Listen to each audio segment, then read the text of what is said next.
Welcome back to the Constructive Liberty Podcast, intentionally designing a lifestyle of freedom.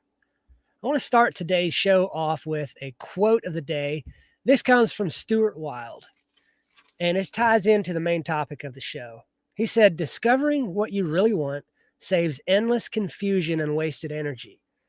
I'll read that again. Discovering what you really want saves you endless confusion and wasted energy. So what is it that you really want? Do you know how to get it? Are you still trying to figure that out? If you're one of those people who hasn't, like, they're still trying to get their stuff together in life, still trying to figure out your path in life, it's because you don't know what it is you really want. So you feel that confusion and wasted energy. It's like you're running around in endless circles. So do the work that it takes to find out what it is, to discover what you really want in life. And that will save you endless confusion and wasted energy. I want to share with you a post that I put on Float a couple of days ago. And this has to do, I posted this on New Year's Day, and this has to do with creating resolutions versus setting goals. So here's what I wrote. I used to make resolutions, but I changed it to making goals. A resolution is too easily broken and then discarded. A goal is something that you work towards, an endpoint. And as long as you're moving in that direction, even if you slip up, you're on the right path. I'm going to read that again. A resolution is too easily broken and then discarded. Too many times when you see people set a resolution, the biggest one that you see is, I'm going to work out 5 days a week this year, whatever that may be. And then Thursday comes up and something happens. You don't get to the gym on Thursday. And it's like, crap, my resolution's already broken. But hey, at least I don't have to go work out anymore this year because I didn't keep my resolutions. Whereas if you had set a goal, an endpoint, instead of like, I want to gain 15 pounds of bulk this year, or I want to work out and lose 27 pounds. If you set that as a goal, instead of a resolution of working out 5 days a week, then you know that you're moving in that direction. Even if you miss a workout, even if, you miss a week of workouts, you're still moving in that direction. So set goals, not resolutions. I did live of my own goals that I set for the year, and I'll go ahead and share those with you. I have reading 12 personal development books, and I have picked out maybe 7 of them that I'm going to read this year. If you've got any great suggestions for me, go ahead and share them with me on Float, or send me an email to ken@constructiveliberty.com. Again, Ken, Ken, @constructiveliberty.com. The second one is to earn 10% of my income from coaching teens / podcasting and affiliate sales. The third one is to be a guest on 5 separate podcasts. And then the fourth one is for my construction business, and that is to create a product line of greenhouses. I'm going to build some greenhouses this year and go set them on different lots around the area and sell them through a mini barn business. So kind of to more productize, so I can put stuff out there and have the sales come in rather than going out and doing repairs. Like, who wants to do floor repairs, crawling under a house and doing, mold remediation and things like that? It's not fun at all. Not my version of a good time. And then last of all, and certainly not least, is to spend more time each day in my personal devotions and prayer time. That's something that I've struggled with quite a bit, is to keep that up. Some days I don't even do that at all. But like I said earlier, it's a goal, not a resolution. Like, if I miss a day, it's okay. It's something that I'm working towards. The main topic of the show is narrowing your focus. Now, this comes from a question from Alan over on MeWe. And he said, my question is, how do you narrow down which opportunity to put your efforts into? My current dilemma is that I have a million ideas and 1,000 opportunities and bandwidth and cash to only do 2 or 3, or 1 really well, if I'm honest with myself. I'm struggling to get myself focused in on the one or two that I should put my primary effort towards, and especially my cash into. And I think with the current administration, I'll need to get that figured out really quickly. Do you have a podcast or a video addressing that? Well, no, I didn't. So that's what this podcast is all about. So how do you narrow your focus down when you're so scattered? You have so many talents and things that you like doing, things that you're capable of doing. And, you know, the opportunities are endless out there. But how do you go about narrowing in on that one thing? Well, the only thing I can think of is to tell a little story or create an imagination scene in your mind. So imagine a movie scene with 100 people in it, right? There's 100 people in that scene at the same time.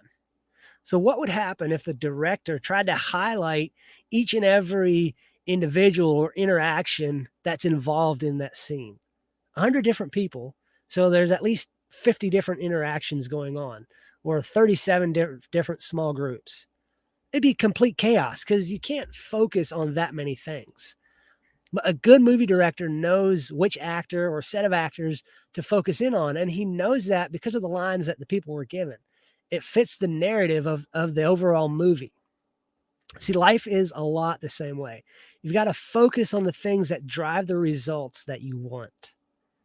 But if you don't know what results you want or the goal that you're working towards, then you have to do the work of deciphering that before moving forward.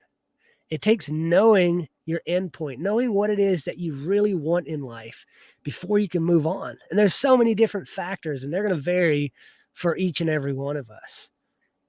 So if you want to determine like, where do I put my focus, it's going to depend a lot where you are in life.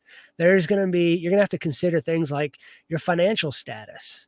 I mean, are you set for 6 or 8 months without bringing in an income, or do you have to generate income right now?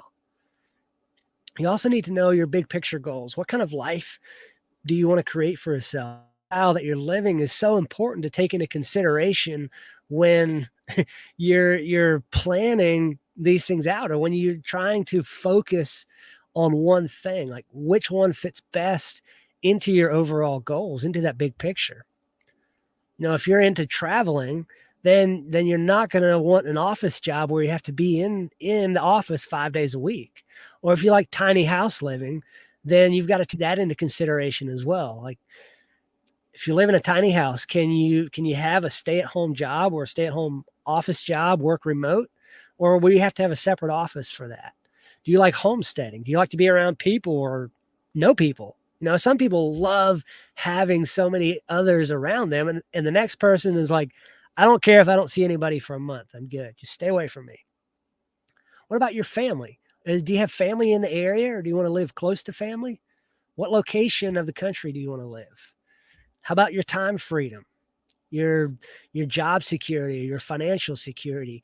You got to take all of those things into consideration. So if finances aren't a worry for you, then you can take time deciding your focus. You can experiment, go out there and try different things, or figure out which one you enjoy the most. The first thing that I would do when determining this is like, how much time am I willing to dedicate to it? So, for instance, I have $20,000 put away for this, and that's going to allow me to get by for 4 months without generating any new income, and for the business to grow. So, do you want to put that much time and effort into it?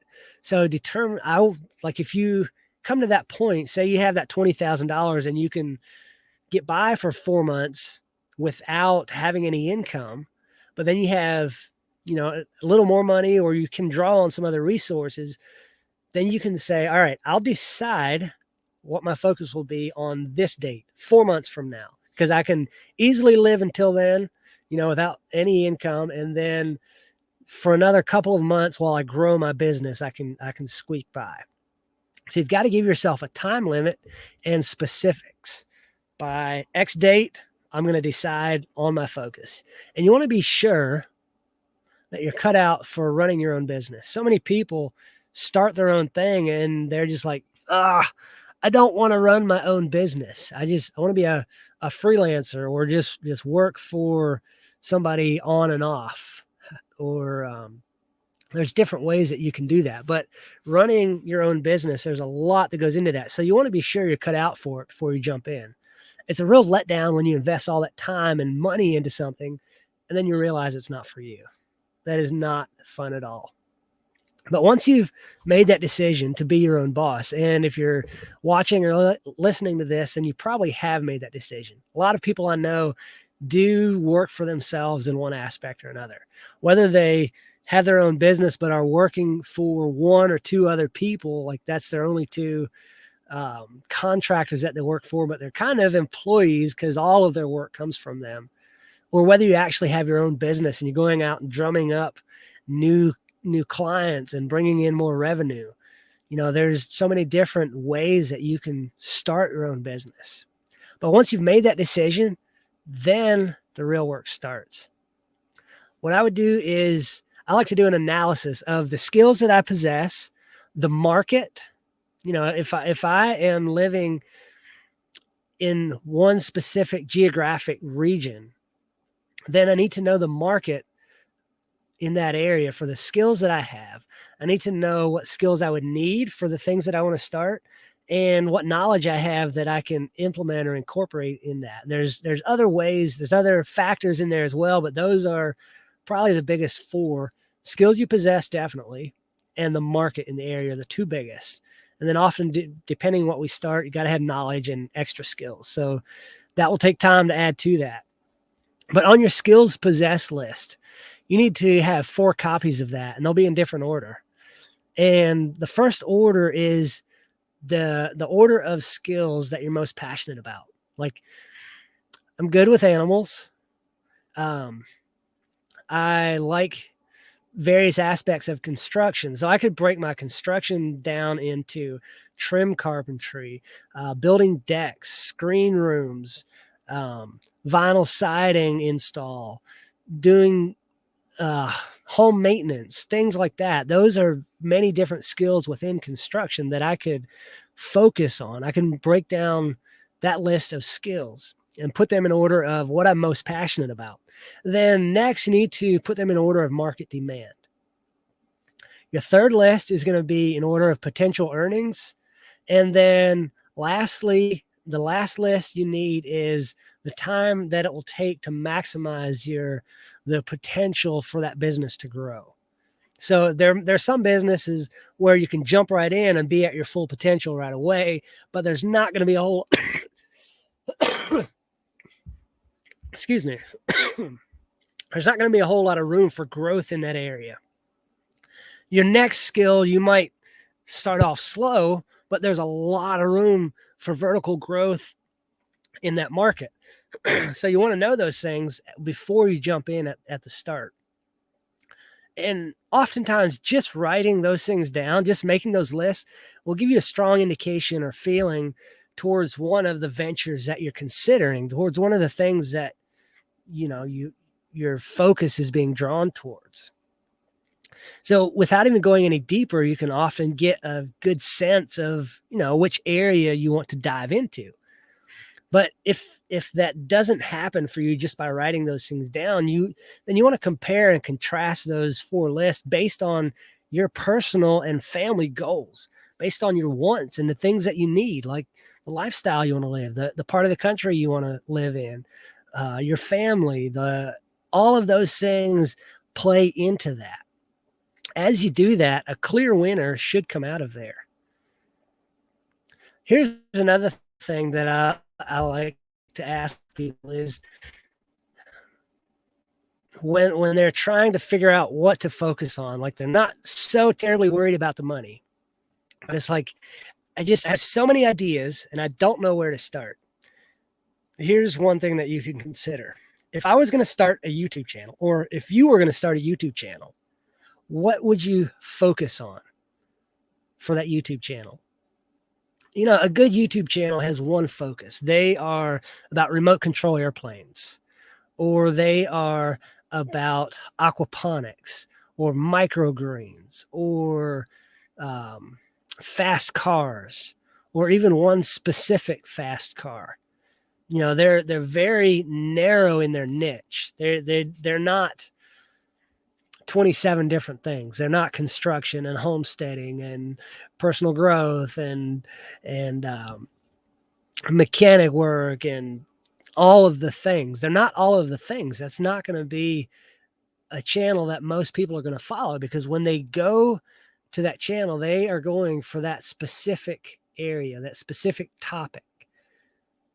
So if you were going to start a YouTube channel based on your areas that you're trying to narrow down your focus on, which one would you choose to start it on?